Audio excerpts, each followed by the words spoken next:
नमस्कार. भामिनी विलास या मालिकेच्या पुढच्या भागामध्ये आपल्या सगळ्यांचं मनपूर्वक स्वागत. पंडितराज जगन्नाथाचं हे काव्य, पंडितराज जगन्नाथाचं कुठलंही काव्य जेव्हा आपण वाचतो तेव्हा त्याच्या शब्द निवडीबद्दल आपल्याला खरोखरच कौतुक वाटायला लागतं. म्हणजे अचंबित होतो आपण. ते शब्द इतके टप्पोरे असतात, त्या कल्पना एवढ्या वेगळ्या असतात. म्हणजे गंगालहरीमधले सुद्धा कित्येक श्लोक आपल्याला खऱ्या अर्थानं खिळवून ठेवतात. आणि त्याच्यामधला अनुप्रास असेल, त्याच्यामधले वेगवेगळे अलंकार असतील, म्हणजे एखादा श्लोक सर्व दृष्टीतनं कसा परिपूर्ण असावा हे ह्या काळातले जे पंडित कवी होते या सगळ्या कवींच्या लेखनातनं आपल्याला शिकायला मिळतं. आज आपण जी अन्योक्ती पाहणार आहोत ती अन्योक्ती चंदनाच्या झाडाशी संवाद साधून जगन्नाथ पंडितांनी रचलेली आहे. आपण आधीच्या भागामध्ये एक असा विषय छेडला होता की समीर, पवन, अनिल हे जे आपल्याला माहितीतले शब्द आहेत वाऱ्यासाठी ते कुठेही वापरलेले नाहीत, पण गंधवाह असा एक वेगळाच शब्द तिथे वापरला आहे. अगदी तसाच एक शब्द इथे चंदनासाठी वापरला आहे. तो श्लोक आधी वाचूया. आई मलयज महिमा अयम कस्य गिरामस्तु विषयः ते.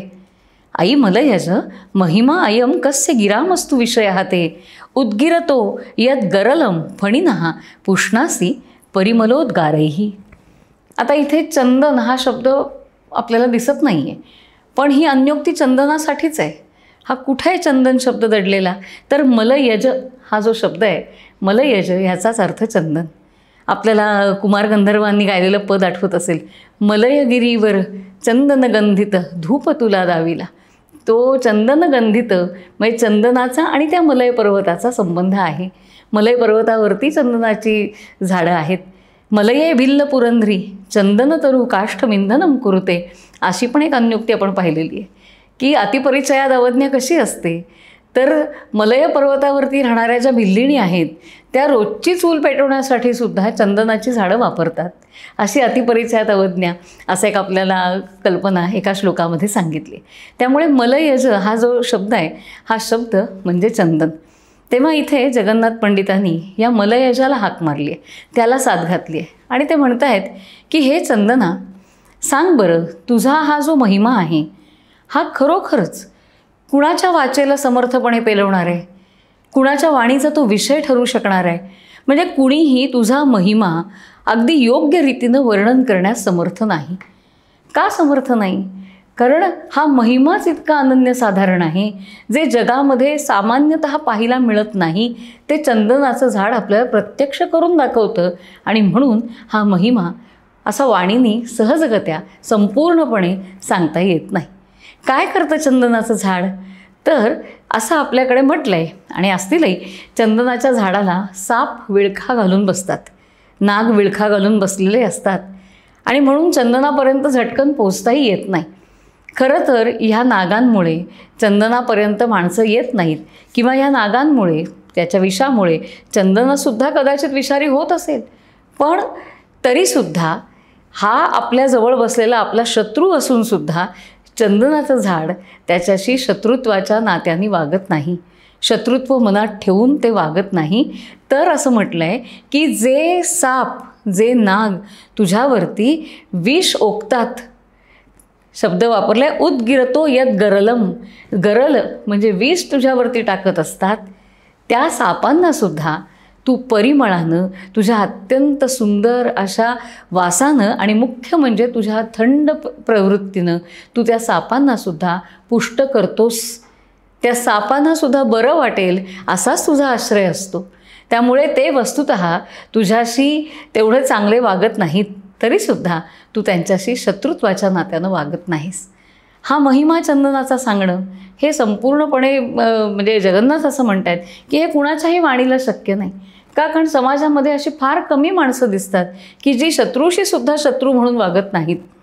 सामान्यतः थोडंसं काही बिनसलं तरी माणसं लगेच शत्रुत्व धरतात, लगेच वैराप्रती जातात. पण काही जणं मात्र समाजामध्ये अशी असतात की ते सगळ्यांशी समानतेच्या भावनेनं वागतात आणि म्हणून त्यांचा सहवास, त्या सहवासासाठी विशेषत्वानं विशेषण वापरलं जातं ते म्हणजे आल्हाददायक सहवास.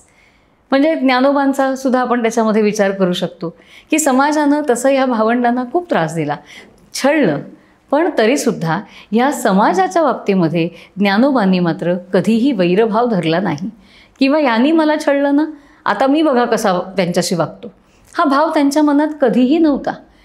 उलट ते कसेही वागले तरी मला माहिती आहे काय वागलं पाहिजे. जर मला ते अंतिम तत्त्वाचं ज्ञान झालं असेल तर माझी दृष्टीच वेगळी पाहिजे, ते समत्व माझ्या बुद्धीला आलं पाहिजे, ते समत्व माझ्या दृष्टीला आलं पाहिजे. आणि खरोखरच ते इतकी सगळी मंडळी मोठी होती, योगी होती की समत्व दृष्टीतनं ते सगळीकडे पाहू शकत होते. आणि म्हणून त्यांना कोणी शत्रू दिसत नव्हता, कोणी मित्र दिसत नव्हता. सगळे समानतेच्या भावनेवरती, त्या पातळीवरती ते पाहत होते. आणि म्हणून या मंडळींचा सहवास हा चंदनासारखा असतो, तो सुगंधित असतो, तो आल्हाददायक असतो. आणि म्हणून इथं म्हटलं आहे की अरे चंदना, खरोखरच तुझा महिमा वर्णन करणं शक्य नाही. जगन्नाथ पंडिताच्या भामिनी विलासातच, अन्योक्ती विलासामध्येच असे कितीतरी श्लोक आहेत की जे चंदनाचा हाच महिमा वर्णन करतात. पण त्या पुढच्या श्लोकामध्ये मात्र ह्या श्लोकातला एकही शब्द येत नाही. म्हणजे विषय तोच, मांडायचा मुद्दा तोच, पण तरीसुद्धा जगन्नाथ पंडित आपल्याकडचं शब्द सामर्थ्य आपल्याला दाखवतात की तोच विषय मांडत असतानासुद्धा आधीच्या श्लोकातला एकही शब्द जगन्नाथाच्या पुढच्या श्लोकामध्ये येत नाही. लगेचच पुढचा श्लोक बघूया. पाटीर तव पटियान कह परिपाटीम इमाम उरी कर्तुम यत पिशतामपि नृणाम पिष्टोपि तेनापि परिमलैहि पुष्टिम. इथे सगळा प श ट म्हणजे पुष्ट, परिमल, पाटीर ह्या सगळ्याचा अनुप्रास आपल्याला दिसतोय. आता इथे सुद्धा चंदनाचा शब्द काय चंदनासाठी आलेला, तर तो म्हणजे पाटीर. पाटीर म्हणजे चंदन. इथे जगन्नाथांनी पुन्हा विचारलंय चंदनाला, चंदना पाटीर तव पटियान कहा परिपाटीम इमाम उरी करतू. तव पटियान, पटियान म्हणजे पद्धती. तुझी जी वागण्याची पद्धती आहे, तुझं जे वागण्याचा जो स्वभाव आहे, तो परिपाठीम, तो परिपाठात आणणारा म्हणजे तो आत्मसात करणारा, उरी कर्तुम, तो आपल्या रोजच्या व्यवहारामध्ये घेऊन येणारे अशी किती माणसं आहेत. असं कोण समर्थ आहे की जो तुझा स्वभाव आहे, तुझी जगण्याची पद्धती आहे, ती आत्मसात करणं फार अवघड आहे. का बरं? यत पिशतामपि नृणाम, जे लोक तुझं चूर्ण करतात, तुला दळून काढतात, खऱ्या अर्थानं तुझी काय म्हणूया त्याला, तुझं रूप बदलून टाकतात, अशा नरांच्या बाबतीतसुद्धा ते तुला दळत असताना त्या दळणाऱ्या साधनालासुद्धा चंदनाचा वास लागतो, त्या माणसांच्या हातालासुद्धा चंदनाचा वास लागतो. त्यामुळे आपल्यावरती त्रास देणाऱ्या, आपल्याला त्रास देणाऱ्या लोकांनासुद्धा तू आनंदच देतोस. खरोखरच हा स्वभाव प्रत्यक्ष अंमलामध्ये आणणारे किती माणसं आहेत, असा प्रश्न विचारलेला आहे. या ठिकाणी विषय तोच चालू आहे, पण शब्द वेगळे आहेत. तिकडे मगाशी मलयज म्हटलं आहे, इथं पाटीरं म्हटलं आहे. पाटीरं, पटियान, परिपाटी, पिशताम, नृणाम, पिष्टोपी, परिमलैही, पुष्टैही, हा जो अनुप्रास आहे, हा अनुप्राससुद्धा आपल्याला गुंतवून टाकतो. मला आणखीन एक सुभाषित आठवतं आहे चंदनावरचंच. त्याच्यामध्ये सुद्धा असंच म्हटलं आहे की चंदना, खरंच रे, मोठी माणसं तुझ्यासारखीच असतात. पहा ना, त्या जंगलामध्ये कुऱ्हाडीनं सपासप तुझ्यावरती घाव घातले जात आहेत आणि खरं तर तुझा मृत्यूच ओढवणार आहे.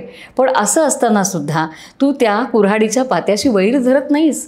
तर कुऱ्हाडीचं पातं तुझ्यावरती पडलं ना की ते पातंसुद्धा तू सुगंधित करून टाकतोस. इतका लोकांचा विचार करणारा असा तुझा स्वभाव आहे. अशी कित्येक उदाहरणं देता येतील. जगन्नाथांनी पुढेही काही उदाहरणं ह्याच्यामध्ये आहेत अन्योक्तीमध्ये, पण आत्ता आपण ही दोन पाहिली. एका ठिकाणी मलयज म्हणून हाक मारली, एका ठिकाणी पाटीर म्हणून हाक मारली. महिमा वर्णन केला आहे चंदनाचा की समोरच्याने कितीही त्रास दिला तरीसुद्धा आपण मात्र आपलं जे योग्य आहे आणि आपला जो गुण आहे तो सोडता कामा नये. आजच्या काळात कदाचित लोकांना हे खटकेल की समोरचा जसा असेल तसंच आम्ही वागणार. बरोबर आहे, असंही वागावंच लागतं. धटासी धटच असावं लागतं, उद्धटासी उद्धटच असावं लागतं. व्यवहारामध्ये असं वागावं लागतं. पण या व्यवहाराच्या कक्षा ओलांडून जेव्हा आपल्यातला सद्गुण वाढवायचा असेल तर त्याच्यासाठी काही बेंचमार्क आहे का, असं कोणी विचारलं तर त्याला हे चंदनाचं उत्तर आहे. तेव्हा या दोन चंदनान्युक्ती आपण आज लागोपाठ पाहिल्या.